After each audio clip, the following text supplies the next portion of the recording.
I want to ask this. I'm just plain Jane on this.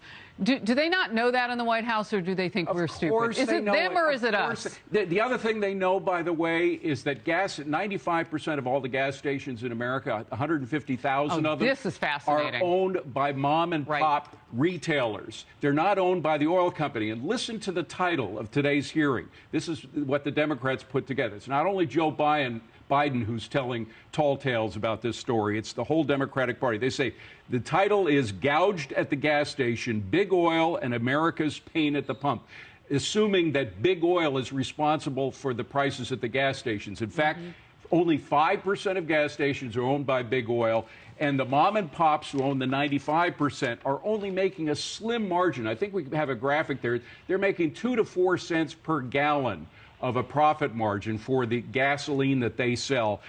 They make actually more money per cup of coffee than they do per gallon of gas. So the point is that they're just lying about the premise of the whole thing, that there's this collusion. Remember that word collusion?